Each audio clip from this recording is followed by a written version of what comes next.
On this episode of Axel Arigato Talks, we have Kojey Radical, poet, writer and artist who churned out music for more than a decade before releasing his debut album Reason to Smile, which The Guardian titled a era-defining black British work.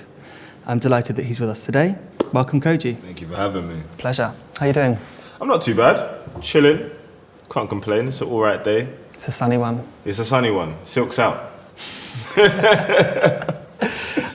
So when we were putting together this podcast, Yep. there was obviously like a couple of heavy hitters that I really wanted on the show, you being one of them. Thank you. For many reasons, your songs play in our office 24/7. Gangster. Yeah. And you put up a photo on Insta maybe a month or two ago. Was I rocking Axel? You're rocking Axel. Damn straight. I think it was this, but in like beige, and you were kind of floating. Oh, was I? Oh, and I was flying. Yeah. Because I can do that. You can do that? I can fly. Yeah. We'll get into it. Okay, cool. Yeah, I can't wait. I want to see you levitating by the end of the show.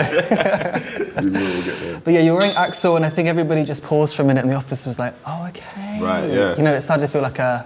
I've been shopping at Axel since it opened. Wow. What, at the Soho store? Yeah. Because you guys used to give away the free chopsticks. We did. Yeah. And then we stopped that. Trivia. Axel trivia. Axel trivia. Yeah, we don't do those anymore. No, what happened to the chopsticks? Have you still got them? No, because I'm pissed. Okay. I'll have a look and see if we can get you some more. Thank you. They're good with the chow mein, you know. Yeah, exactly. Yeah. But we saw you floating, as you can do. Yes. Levitating, and I think it was a big billboard in Shoreditch, and you were wearing Axel, and we all paused for a second and thought, okay, Kojey is a fan of the brand. Yes. We're a fan of him, so this is why, part of the reason you're here. Also, you're multi-talented, you're multidisciplinary creative, for sure. You wear many, many hats. That's right. And you wear them well. Thank you. So you started off, tell me if I'm wrong, but you went to London College of Fashion to do fashion illustration. I did, yes. What led you there? I didn't want to go uni, but I felt like I had to because I knew with the rest of my life I was going to do exactly what I wanted to do, and I wanted to do it with no give back from the higher ups being parentals. So I said I'll go uni.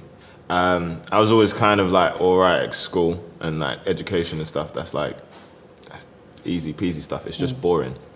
So I was picking unis. I picked 5 random ones, 5 random subjects. I got into all of them. All different subjects? All different subjects. Oh. Anthropology, philosophy, animation, fashion illustration, and psychology. Right. Got into all of them. The day comes where you got to pick now and be like, yeah, I'm going somewhere. And I closed my eyes. And I ran my finger over the page.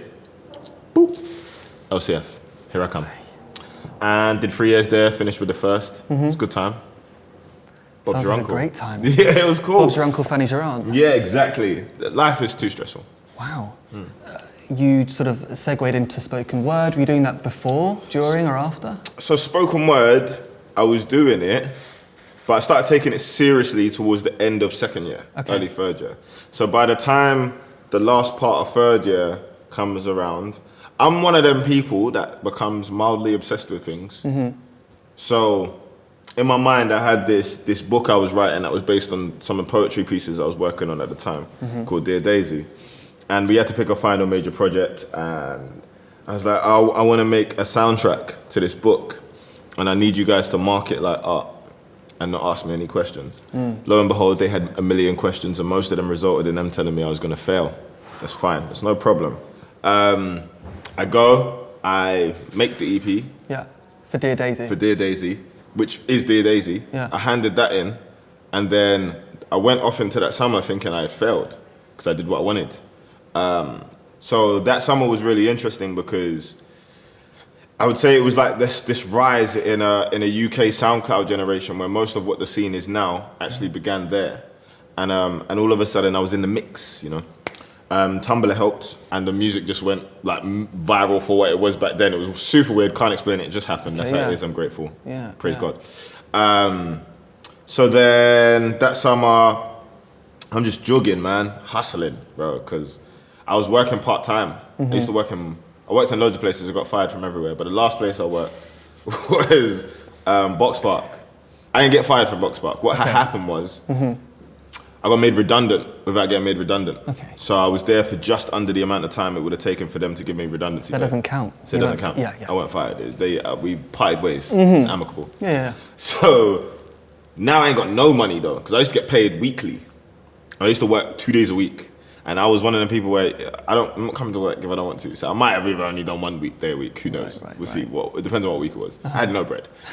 Had Dear Daisy. Which at this point was taking off. It was doing its thing. Bear in mind, it's just the internet. And it's a very rudimentary version of what the internet is now. People don't immediately know how to market and capitalize on internet buzz, and what internet buzz was back then is a lot smaller than what it is now. So it didn't take as many views or listens or streams to be considered viral. Yeah, back then. So jogging. I had that week's pay. I had my boy Craig. I had Lewis and Alex. Lewis and Alex make up a duo called The Rest.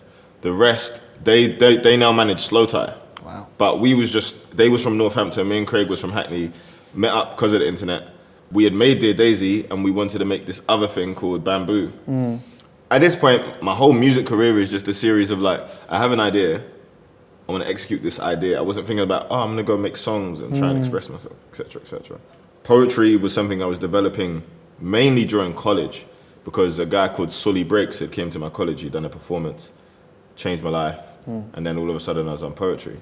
But applying that to music didn't start until end of LCF, essentially. But the two can go hand in hand. Exactly, and they did, and I think that's art though. Art in itself is a million different mediums in a room, and you just walk in there and you grab what you want and you make what you want. So, I mean, since the days of Box Park, Shoreditch, your life has got a lot bigger. A little bit. Big bit. And and you wear a lot of different creative hats. So what's the process like to juggle it? Because tell me if I'm wrong, but one day you could be shooting a campaign, the next you're in the studio finishing up some work, then you're putting the mood board together for the Reason to Smile tour, which is thankfully coming November now. Yep. What is the process like to juggle it? And do you ever have moments where you're like, need a breather, no one talked to me for a week? Yeah, I had a meltdown last month. Okay. It's all right. Well, they're fine. People say breakdown, I think breakthroughs. Breakthroughs. I had a breakthrough last month. Yeah. But wouldn't have it any other way. I get bored. I would get bored if I had to do one thing all the time. And some things I can't do all the time. I can't make good music all the time because I haven't lived anything. So for example, I've just dropped Reason to Smile, and the natural instinct is okay, what's coming next? Nothing. For a while. I haven't done anything. I've given you everything I did for the last 2 years in a nice little 15-track compilation. Maybe musically you're speaking? Musically. Okay, yeah, because I imagine the fans are like... Yeah, where's the music? You got the music, listen to it. Chill out, leave me alone, I'll be back. I've got to live some stuff. But in the process of living some stuff, I still got to express myself creatively. So that's why it's fun to now work on this project or collaborate with this person or work with this company. It's just free flowing. Yeah. So do you find a lot of power in the word no? Because a lot of people I've spoken to have found it is actually a pretty powerful thing to say, because it not only has an element of self-preservation for themselves and they don't burn out. How do you deal with the concept of saying no? Consent is sexy. Certainly is. But other than that, I don't hear it. Or say it? I don't hear the word no. I say no. Okay. People can get a no from me. I just don't hear it. Okay. Do you know what I'm saying? Right. But because your no is not the same as the next man's no. Do you know what I'm saying? It's like your treasure is another man's trash and them things there. Yeah. You could tell me no because you don't get it, or I'm wrong. And in that moment, I have to decide which it is. Am I wrong or you don't get it? If it's you don't get it, we move on. Someone's gonna get it, and then once the other person gets it, and then we give it to the world and they get it, you're gonna want it. Yeah. So then your no was pointless and I was right. And that's how I figure out if I was right or wrong. It's by ignoring the no and doing it anyway. I see. You see what I'm saying? What do they say? It's better to apologise than ask for permission? Exactly. No. Is that it? Hopefully. I hope so too. Tell me about Reason to Smile, which I really want to talk about. Reason to Smile. What is the reason to smile? At the moment, I have so much. I'm very grateful because I think I always have this mantra of saying, ask your 16-year-old self. And if he's excited, then you should be. I should be. Do you know what I'm saying? Because at one point, all of this was unfathomable. And now that I'm in a stage of living it, it becomes normality, and you forget to appreciate like the small wins. And I'm constantly just free floating through small wins, you know. And I'm grateful for all of them. I think first thing that always comes to mind when anybody asks me that is my son. I'm like super grateful for my son, because I think for every one experience that I wish I could have had, I know that there's an extension of me that can maybe possibly one day have that. Do you know what I'm saying? So grateful for that. But Reason to Smile is my debut album. Came out March 4th. Did well. Number 11 in the official charts, number 1 in the UK hip hop and R&B charts, number 1 on iTunes. We out here, baby. We're doing our thing. You know what I'm saying? We're moving and grooving. Yeah. The album actually started on Instagram Live. I used to go on Instagram Live most days in the pandemic, even if I had nothing to do. But at one point I found like a little groove, and I was like, I'm just gonna make songs on Instagram Live. So I get people to send me beats. What, and then you would play them on live? I play them on live and make them on live. Right. And one of the songs that ended up being on those Instagram Lives is Silk. I remember making Silk, and this beat comes through from Blue Lab Beats, and I'm hearing it, and I start rapping to it off top, like the flow that was in the beginning of that song just came to me instantly. And I'm writing it, and midway through, I goes, nah, I've lost it. Like whatever it was that was propelling me to write the song, I've lost it. I goes, I need to change. So I get up, the Instagram Live is still running. I get up, I go to the next room, I grab a silk shirt and a designer headband, like Soulja Boy style headband, gruesome stuff. I came in and I was like, I'm Barbra Streisand. I'm the only one with the range. If anybody can name me another rapper that's bought you 3 trombone solos, I'll give you my weight in gold. Imposter can't, you can't do it, it's just me. I am Barbra Streisand. And and then I finished the song, cut the live off. I was like, I need to send this to Masego. And then I started the live again and just pretended like I never made that song. Because the moment I like bounced it, I was like, might have started my album. Right. And then so you took a step back, you were like, okay, I've just done something here. Yeah, something's happened here. Right. Like, just by the time that second hook hit, I was like, it's a bit of me. So I've texted my management and stuff. Like, bless them. I when I have my breakthroughs, they get it the worst. Okay. But I've texted them and I said, yeah, I'm gonna start the album. And everyone was like, were they expecting one?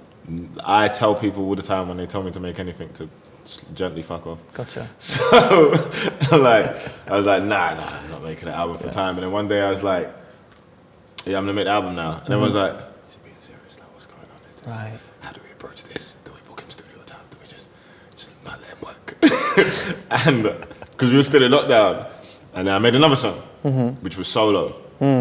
Made solo. Sent that across. I goes, okay, yeah, definitely. And this is when you took it off live and you were like in your own space now? Yeah, so the one I made on live for the album, Silk.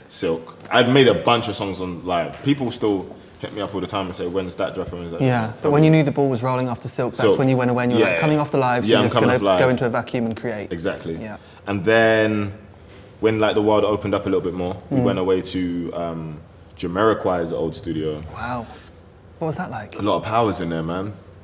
A lot of powers. They had the Moon Man record just sitting on the desk on the interface. I was like, this is what I'm talking about. These are the powers I need to channel. And I had my favorites come down, you know? I had my favorites there. I had people that I just genuinely love and cherish in music. People that didn't even make it onto the album. Do you know what I'm saying? Just there, just energies and powers. And we locked away for one camp that I think was maybe like 10 days. We made like 60, 65 songs or something like that, something stupid like that. But we had tied it up into like maybe like an 11, 12 tracker that we liked. Then, imagine this. Imagine my boy comes, and I love him, but I hate him. Because you know when you got a friend that they'll just say something, and it will just, like, you could be having a great day. And you go from 0 to 100. Or 100 to 0. Oh, it takes you down. Down. just goes the opposite way. But unintentional. It's just because you just value their opinion. It was almost a compliment, even though it severely annoyed me. So it's like severe honesty. Yeah, we played him the first version of the album, and he was listening to it. He's like, yeah. And then War Outside comes, and maybe I'm overthinking it, but he goes, yeah, man, I thought the album was gonna be more like that. Oh God. Exactly. Oh, and then guess what? He's the one driving me back to London. So I just got to be in it. It was a long car ride home. Long car ride home. Did you talk about it? You were like, let's just leave it there. Let's just leave it there. Okay, right. But thank him for saying that, because it gave me that drive. That like, no, I'm that can never be the narrative. Went back, made another 60 something songs. God. And then by that point we was in a groove, and we only felt like we maybe had like probably about 120 records, but we felt like we was missing a couple more, and that's when we locked in with like the Fanatics.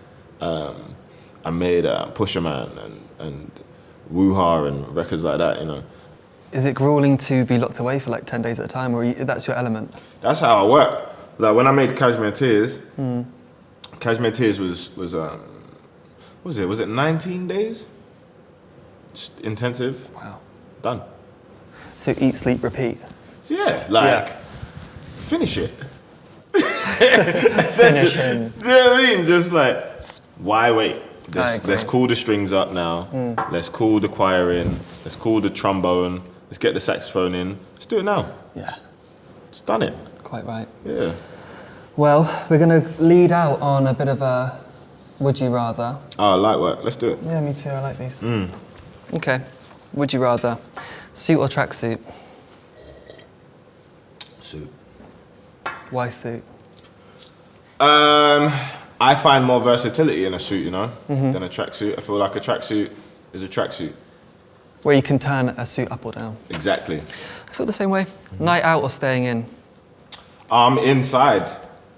I'm all the way inside. We inside! So when people go out, you're in. I'm in. Okay, I see. I'm super in. Nice. And then, do you know what I did? Yeah. I moved to the middle of nowhere by myself. Where do you live?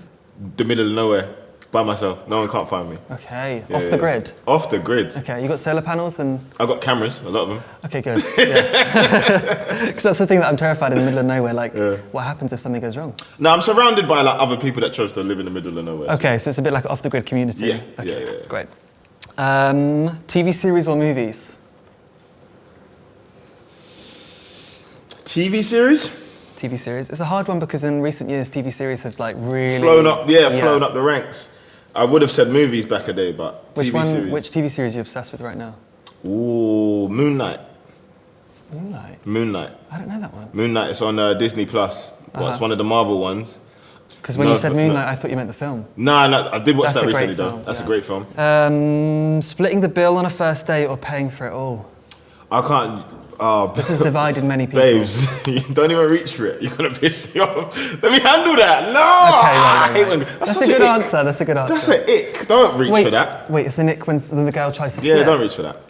Wow. We're not there yet. Okay. That's like 5th, 6th date territory. Then I trust you enough to pay for that bill and not run to your group chat and tell them I'm a broke boy. Oh, I see. Okay, so that's the motivation behind it. 100%. Okay, and then I want to ask beanies or caps, but I feel like you're wearing the answer. Nah, you know. Although you arrived in a beanie today. I arrived in a beanie, switched it to the cap. Okay. So is that a double whammy? Yeah. Do you know what? Actually, no, they're horrible. Do you remember beanie caps? Back in the day, the market special, where you had the Finchulate. You don't remember the Finchulate sock hat, but it had the cap on the front? No. Oh, you've missed out, man. You don't know what you're missing, bro. Well, I don't like the beanies where it's really long at the back. You don't like that? You don't like a little hang time, little mullet, little party in the back? No. Scary. Business in the front, party in the back. Last one. Saturdays or Sundays? Sunday. All day. Cleaning, music, food. You don't get the Sunday scaries? I guess you don't have a Monday to Friday schedule. Nah. Okay. Nah. Monday's blessed. Kojey, it's been a pleasure. Thank you so much for coming on Axel Arigato Talks. Appreciate you. Thank you so much for having me. Thanks for coming on.